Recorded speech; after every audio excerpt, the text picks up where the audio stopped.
اعوذ باللہ من الشیطان الرجیم بسم اللہ الرحمن الرحیم الحمدللہ رب العالمین بارئ الخلائق اجمعین والعاقبۃ لأہل التقوی والیقین الصلاۃ والسلام علی اشرف الانبیاء والمرسلین وأہل بیتہ الطیبین واللعن الدائم علی اعدائہم اجمعین اما بعد فقد قال الحق فی المصحف الکریم بقیۃ اللہ خیر لکم ان کنتم مؤمنین۔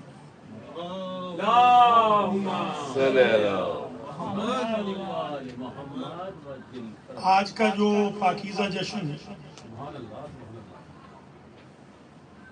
صاحب عریضہ امام صاحب الزمان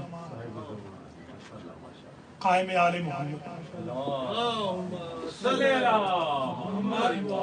حضرت امام مہدی عجل اللہ تعالی فرجہ الشریف القرآن سنٹر میں اپر ڈالبی میں منعقد ہو رہا ہے۔ اس میں پہلے تو میں آپ سب کو بتوسط معصومین مبارکباد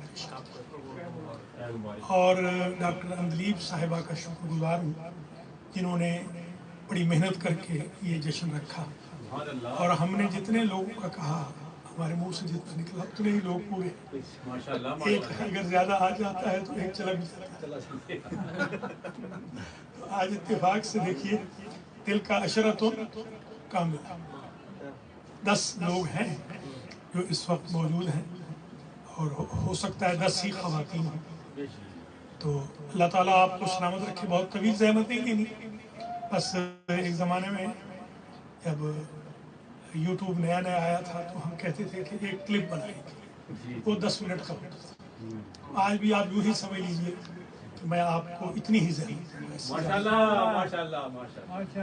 پہلی بات تو یہ سمجھ لیجئے کہ حضرت کے القاب میں ایک لقب ہے بقیت اللہ خیر لکم ان کنتم مؤمنین۔ بقیت اللہ تمہارے لیے خیر ہے بشرطے کہ تم مومن ہو۔ دیکھیے ایک ہوتا ہے اخبار کا بقیہ، ایک ہوتا ہے کسی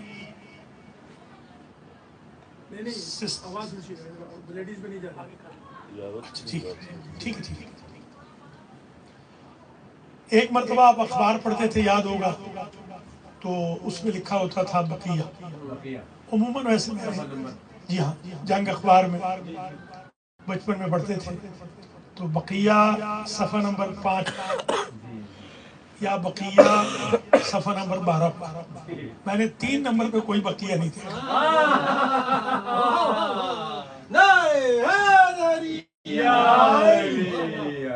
تو اگر آپ نے خبر پڑھ لی اور آپ جہاز میں بیٹھ گئے یا ٹرین میں بیٹھ گئے یا بس میں بیٹھ گئے یا اپنی گاڑی چلانے لگ گئے اور بقیہ نہیں پڑھا، تو آپ سارا راستہ یہ سوچتے جائیں گے کہ بقیہ کیا تھا۔ شہ سرخی پڑھ لی اور بقیہ نہیں پڑھا تو آپ کو کنفیوژن رہے گی۔ بس یہ بات سمجھ لیجئے کہ 13 شاہ سرخیاں آ چکی، اللہ کا بقیہ ہے امام زمان۔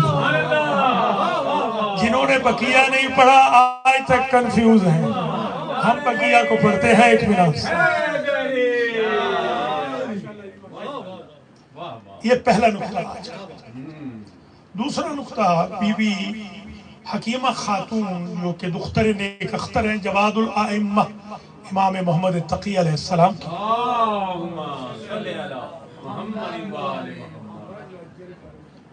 ظاہر ہے کہ ہمشیرہ ہیں ہادی امت امام علی نقی علیہ السلام کی، اور پھوپھی ہیں امام حسن عسکری علیہ السلام کی۔ یہ 3 رشتے، اور چوتھا رشتہ تو رشتے کی دادی کہہ دیجیے امام زمانہ علیہ السلام کی۔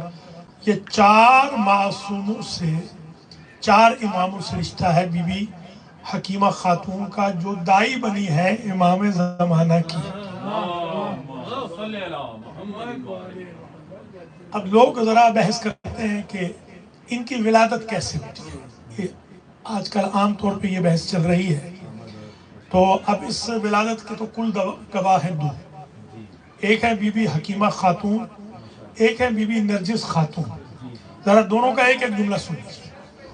بی بی حکیمہ خاتون یہ فرماتی ہیں کہ مجھے جب میرے بھتیجے نے بلایا اور مجھ سے کہا کہ یا عمتی اجعلی افطارک اليوم عندنا، آج روزہ، آج جو دن تھا نا یہ بھی بڑا روزہ تھا اور کل بھی بہت بڑا روزہ ہے، آج سے بھی بڑا روزہ کل ہے، کل آپ روزہ رکھ لیجئے گا.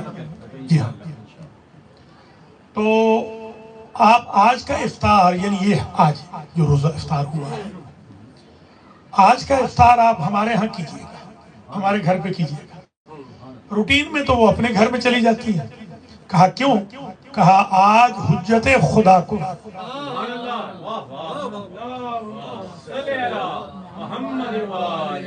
تو یہ لوگ جو پوچھتے ہیں نا کہ آپ جب عید ہوتی ہے تو اس دن روزہ رکھتے ہیں، یہ عید ہے نا ہمارے، آج بھی ہے اور کل بھی عید ہے، تو کیوں روزہ رکھ رہے ہیں؟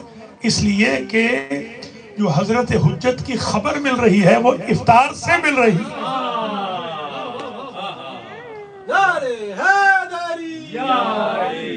ہم شکر کا روزہ رکھتے ہیں. تو میں نے کہا کہ ما ارا آثار الحمل، مجھے کہاں سے حجت خدا، کس کے بطن مطہر سے؟ کہا نرجس خاتون کے بطن مطہر سے. ما ارا آثار الحمل، میں نے تو آثار حمل نہیں دیکھے، نرجس خاتون کے ہاں تو حمل کے آثار نہیں ہیں. اچھا، یہ جملہ ہے بی بی حکیمہ خاتون کا کہ آثار حمل نہیں. تو جب حمل کے آثار ہی نہیں تو آپ طے کیسے کریں گے ولادت کیسے ہوتی ہے؟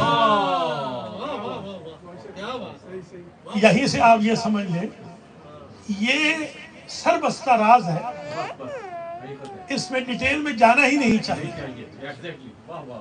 اس لیے کہ بی بی حکیمہ خاتون کا یہ جملہ کہ ما ارا آثار الحمل، میں تو آثار حمل نہیں دیکھ رہی، اور بی بی نرجس خاتون کا جملہ سنیے.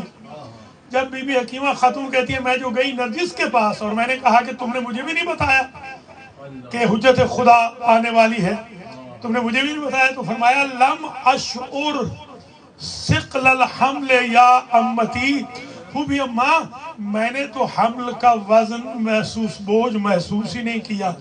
ایک بات اور طے ہو گئی، جو امام اپنی ماں پہ بوجھ نہ ہو وہ قوم پہ کیا بوجھ ہوگا.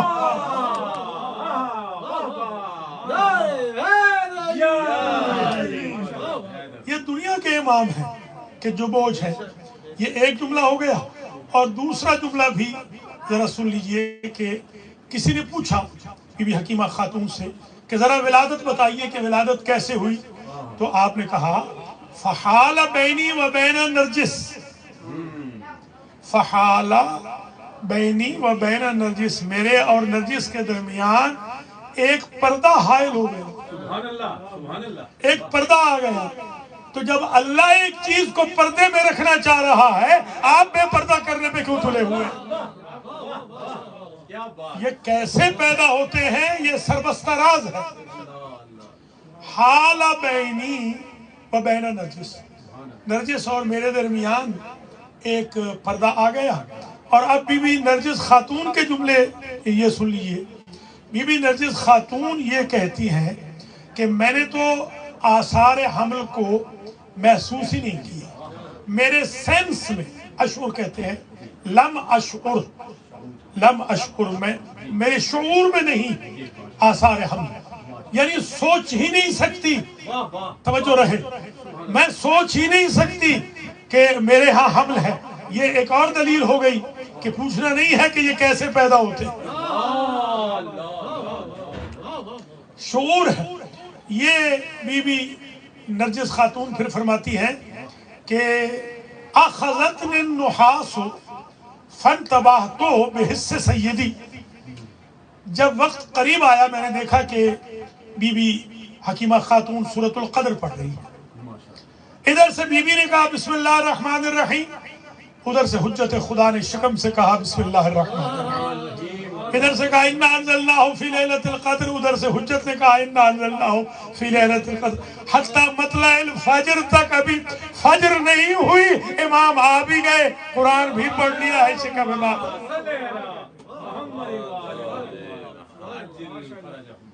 اور بی بی سے نرجس سے جب پوچھا گیا کہ آپ کے بیٹے کیسے آئے تو آپ نے فرمایا اخذتنی النعاس، مجھے تو نیند آ گئی۔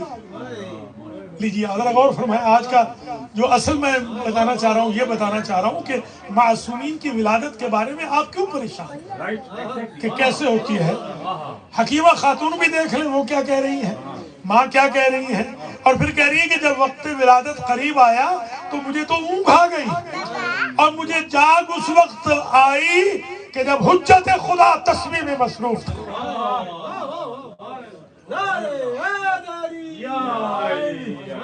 یہ دو گواہ ہیں، بس اب ختم کر رہا ہوں میں آپ کی زحمت کو۔ ان دو گواہوں کی گواہی نے یہ بھی بتایا کہ جیسے ہی بچہ آیا فسجد علی مساجدہ، بچے نے دنیا میں آتے ہی سب سے پہلے سجدہ کیا۔ دنیا کے امام 40 سالوں کے بعد سجدے سیکھیں گے، ہمارا امام سجدے سکھاتا ہوا۔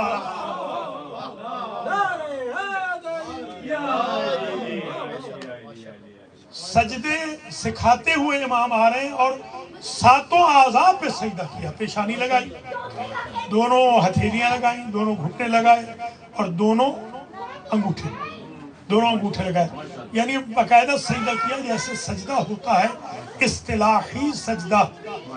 تو یہیں سے آپ دیکھ رہے ہیں نا، میں پوچھوں گا مولا آپ یہ قرآن جو شکم مادر میں پڑھ رہے ہیں، آیت الکرسی بھی لکھی ہے، سورۃ الحمد بھی لکھی ہے، سورہ یاسین بھی لکھی ہے، جو قدر مشترک ہے شیعہ سنی سب نے وہ سورۃ القدر، تو آپ نے کیوں پڑھی؟ عجب نہیں میرے مولا جواب دے، میرے جد آئے تھے تو وہ امیر المومنین تھے، انہوں نے سورہ مومنون پڑھی تھی، میں امام آخر ہوں، میں امامت کی آیتیں بھی پڑھوں گا اور سورۃ القدر بھی پڑھوں گا۔ وَنُرِيدُ أَن نَّمُنَّ عَلَى الَّذِينَ اسْتُضْعِفُوا فِي الْأَرْضِ وَنَجْعَلَهُمْ أَئِمَّةً وَنَجْعَلَهُمُ الْوَارِثِينَ۔ امام نے امامت کی آیت بھی پڑھی ہے، کیونکہ اچھا اب یہ ذرا سمجھ لیجئے کہ امام زمانہ کا ظہور کہاں سے ہوگا۔ یہ ذرا پریشان ہے لوگ بہت سارے کہ یہ آغا خان جب ابھی گئے نا دنیا سے تو وہ کہہ رہے تھے کہ آپ کے جو آغا ہیں، آپ کے جو آغا ہیں وہ کب آئیں گے؟ میں نے کہا ہمارے آغا ہیں یہی، ہمارے آغا تو یہی ہیں، صرف ہماری نظروں سے اچھلے۔ اور خود وہ فرماتے ہیں، خود امام علیہ السلام کا یہ پیغام بھی ہے کہ انا غیر محملین لمراعاتکم ولا ناسین لذکرکم ولولا ذالک لمستکم اللأواء واستلمکم الاعداء۔ صحیح صاحب ختم ہونے والا ہے، 1-2 منٹ دے دیں، پورے 10 منٹ ہو جائیں تو انشاءاللہ میں آپ کی زحمت کو ختم کر دوں۔ امام فرماتے ہیں کہ اگر ہم اپنی نظر کرم تم پہ نہ رکھتے تو تم تو کب سے ختم ہو چکے ہوتے، ہمارے دشمن تمہیں تباہ کر چکے ہوتے، بلائیں تمہیں گھیر لیتی، اگر تم بچ رہے ہو تو ہمارا کرم ہی تو ہے۔ آخری جملہ آج کے جشن کا سن لیجئے، دائیں کندھے پہ میرے مولا کے لکھا ہوا ہے، دائیں کندھے پہ مولا کے لکھا ہوا ہے جاء الحق وزہق الباطل۔ آپ لکھوا سکتے ہیں؟ کیوں؟ آپ اس لیے نہیں لکھوا سکتے کہ آپ اور میں ہمیشہ پاک نہیں رہ سکتے۔ یا امام موسیٰ کاظم علیہ السلام کے کندھے پہ لکھا ہوا تھا وَتَمَّتْ كَلِمَةُ رَبِّكَ صِدْقًا وَعَدْلًا، یا امام زمانہ کے کندھے پہ لکھا ہوا تھا جاء الحق وزہق الباطل ان الباطل کان زہوقا۔ اور بی بی کے یہ جملے بھی ہیں، بی بی حکیمہ خاتون، بس جشن تمام ہوا کہ ڈاکٹر حسن بھی ایک جملہ سن لیں، سن رہے تھے، ٹھیک ہے چلیے، بس یہ آخری جملہ ہے رأیت طیورا، میں نے دیکھے پرندے، بیضاء، سفید پرندے، کانوا یمسحون اجنحتہم بجسد الحجۃ ویطیرون، وہ حجت کے بدن سے مس کرتے تھے اپنے پروں کو اور اڑ جاتے تھے۔ میں نے جا کے اپنے بھتیجے سے پوچھا ما ہؤلاء الطیور، یہ پرندے کیسے ہیں، کون ہیں؟ کہا ما ہؤلاء الطیور، یہ پرندے نہیں ہیں، ہؤلاء ملائکۃ اللہ، اب آپ سے میں سوال کرتا ہوں کہ آخر ملائکہ کیوں آئے ہیں؟ ملائکہ یہ بتانے آئے ہیں کہ یہ نہ سمجھنا کہ ہم فطرس کی طرح بیمار ہوں تبھی جاتے ہیں امام کے گہوارے کے پاس، ہم ٹھیک بھی ہوں تو امام کے پاس آتے ہیں تاکہ تبرک ملے، تیمن ملے۔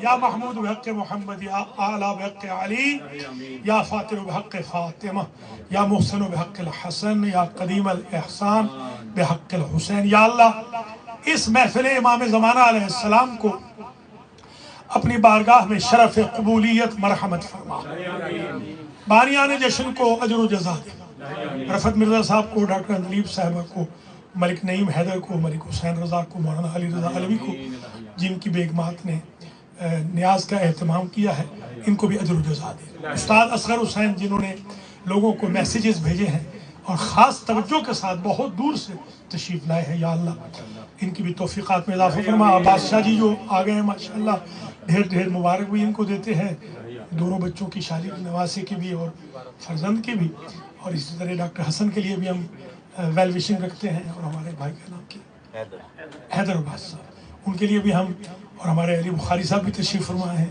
ان کے لیے بھی ہم دعا کرتے ہیں اللہ تعالیٰ ان کو بھی اشوب چشم سے نجات عطا فرمائے۔ احمد صاحب کے لیے بھی، احمد کے فرزند کے لیے بھی دعا کرتے ہیں، صالح کے